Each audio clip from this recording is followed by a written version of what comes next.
السلام عليكم، اهلا بيكم حبايبي في فيديو جديد. النهارده مع بعض هنتعلم فكرة الكوفية ديت.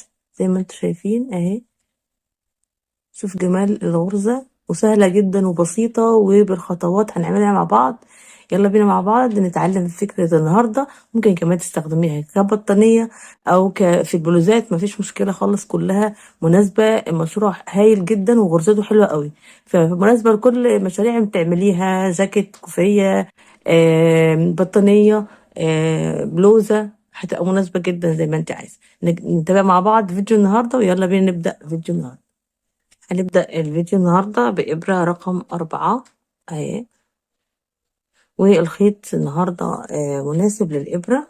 تمام. الخيط مش ماركة ولا حاجة، ولا الأنواع الموجودة في السوق الغالية. الخيط صوف عادي جدا، فاللي عايز يجرب في صوف عادي مش مشكلة، هو ما عمليش أي مشاكل في الشغل، بس هو بس بالاستعمال شوية مبيبقاش حلو، وبيبقى بيوبر وكده. فبس هو ده مشكلته يعني، بس عادي صوف يعني، براحتكم يعني. اللي عايز يشتغل بإليزا كلاسيك تمام. وهو الكوفية تقريبا بتاخد حوالي 3 شلات، الا شويه حسب طول وعرض اللي انت بتستخدميها في الايه، في الشغل. فنتابع مع بعض الاعداد اللي هي بتاعه الغرزه النهارده. الغرزه بالعرض تمام، والاعداد تكون فرديه، فبنعمل عدد فردي: 2 3 4 5 6 7 8 9 10، يعني مثلا 3 9 11 كده، 11 12 13 14 15 16 17 مثلا. وبنيجي بعد كده بندخل نعمل 3 سلاسل: 1 2 3، وبنيجي على الغرزة التالتة هنا بندخل ونعمل الرابعة، بنعمل عمود بلفة. تمام. اللي وراها عمود بلفة، بنعمل عواميد على طول الايه، الغرز. لو حسينا واحنا بنشتغل ان الغرزة بتاعتنا السلاسل واسعة، ضيقة شوية، والغرز بتاعتنا واسعة، فممكن تستخدمي إبرة رقم 5 لتعملي السلاسل، إبرة رقم 4 عشان تشتغلي بيها، يعني إبرة أوسع شوية في السلاسل. فانت تشتغلي عمود بلفة على طول الشغل بتاعنا، على طول الغرز بتاعتنا، تمام، لغاية آخر الايه، السطر. عملنا هنا الغرز العمود بلفة. تمام. بنيجي بعد كده بنطلع 1 2، وبنطلع غرزتين 2 بس لما نعمل الغرزة بتاعتنا اللي هي دي تاني سطر. بنطلع غرزتين 2 بس. بنيجي نلف الشغل. تمام. وبعدين بناخد الخيط وبنسيب عمود ونشوف العمود اللي وراه، وناخد الخيط بالشكل ده نطلع بيه. تمام. واسع شوية كده لفوق. بعدين ناخد السطر كده لغرزة ونطلع بيها بنص عمود بالشكل ده. تمام. بناخد الخيط تاني وندخل في الغرزة اللي ورا بالشكل ده، وناخد الخيط ونطلع نعمل نص عمود. تمام. ناخد الخيط تاني ونعد 1 2، ندخل فيها ونطلع فوق شوية كده ونعمل نص عمود، ناخد الخيط نيجي على اللي ورا وبنعمل نص عمود. تمام. نفس الطريقة، نسيب دي وناخد دي، نرفعها شوية نص عمود، ناخد الخيط واللي وراها نص عمود، حرف الاكس يعني. تمام. بالشكل ده.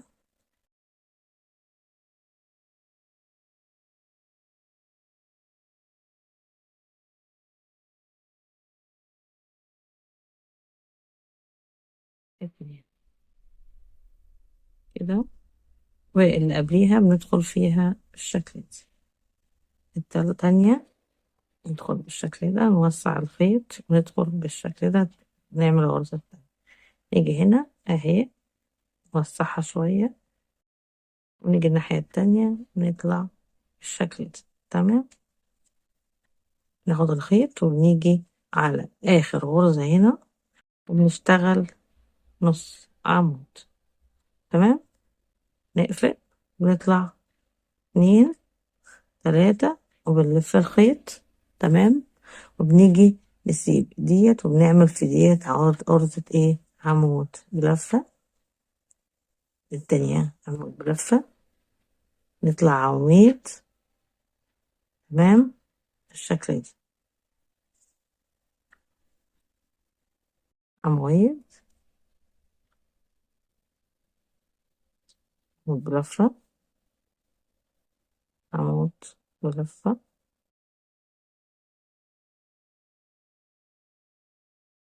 ايه لغاية لما اوصل لاخر السطر بالشكل ده. سهلة جدا الغرزة بتاعتنا، وممكن تعمليها في يوم واحد برضو. كل تقريبا معظم شغلنا هيبقى سهل جدا، غرز بسيطة. تمام. بنيجي هنا في غرزة اهي نشتغل فيها، اهي واحدة اهي نشتغل فيها عمود، وبنيجي على الاتنين دول وندخل في واحدة فيهم، ندخل نعمل آخر واحدة نعمل ايه عمود تاني. تمام. بنيجي نطلع واحد اتنين بس ونلف الشغل، وبنيجي ناخد الخيط وبنعد نسيب واحدة وندخل في التانية هنا، وبنعمل نرفعها شوية كده ونعمل منزلقة، وبناخد الخيط وبنيجي على اللي وراها وبنشتغل فيها نص عمود سوري. ماشي. وبعدين نسيب واحدة وندخل التانية برضو، نرفع كده وناخدها على الإبرة، وبعدين نيجي في اللي وراها بندخل برضو نص عمود بالشكل ده، ناخد الخيط ونسيب واحدة، نعمل التانية نرفعهم كده، وبعدين ناخد الخيط ونيجي اللي وراها بنفس الطريقة، ناخد الخيط ونسيب واحدة ونيجي اللي وراها، وناخد الخيط ونيجي على اللي قبليها ونعمل ايه عمود بالشكل ده، ناخد الخيط ونسيب واحدة ونعمل التانية برضو، وهي على اللي قبليها بندخل نعمل نص عمود بالشكل ده. تمام.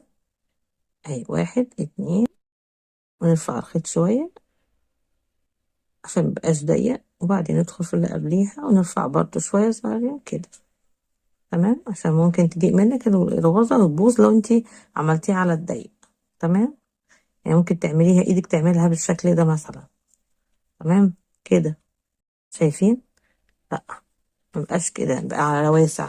تمام كده على واسع. نسيب دي وندخل في التانية، نرفعها كده وندخل نعمل لها ايه نطلع من الثلاث حلقات، ناخد الخيط تاني واللي قبليها بالشكل ده برضو على واسع ونقفلها بالشكل ده، ناخد الخيط ونيجي هنا على الثلاث سلاسل ونعمل عمود لفة، لا نص عمود. تمام. عشان هنا كله شغال نص عمود، بنطلع واحد اتنين تلاتة وبنشتغل عمود بلفة اهي. طبعا عشان انا ماسكاها وفي ايدي ومكعماها، فبتقفل معاكي كده بالشكل ده، فما تقلقيش خالص بتظبط وتفرد معاكي. ماشي. اهي عواميد نشتغل بالشكل ده، وبنكرر الشغل بتاعنا زي ما انتوا شايفين، سريع جدا الشغل، وهو عمود بلفة ونص عمود، مفيش اكتر من كده، ولا معقدة الغرزة ولا صعبة ولا حاجة خالص، وسريعة جدا. كل واحد فينا لسه بتعلم الكروشيه ممكن تعملها بكل سهولة، ورسمتها حلوة قوي، شكلها حلو قوي. خلصنا بالشكل ده. انا طبعا في اخر غرزة عملت منزلقة، في اخر غرزة تقفيل عملتها منزلقة، لقيت شكلها هيبقى احلى يعني، جيت في الثلاث سلاسل اهو عملت عمود. تمام. اهي خط مستقيم اهو، مفيهوش اي مشاكل. الناحية التانية برضو خط مستقيم اهو، اهي اتفرد معاكي مفيهاش اي مشكلة. تمام.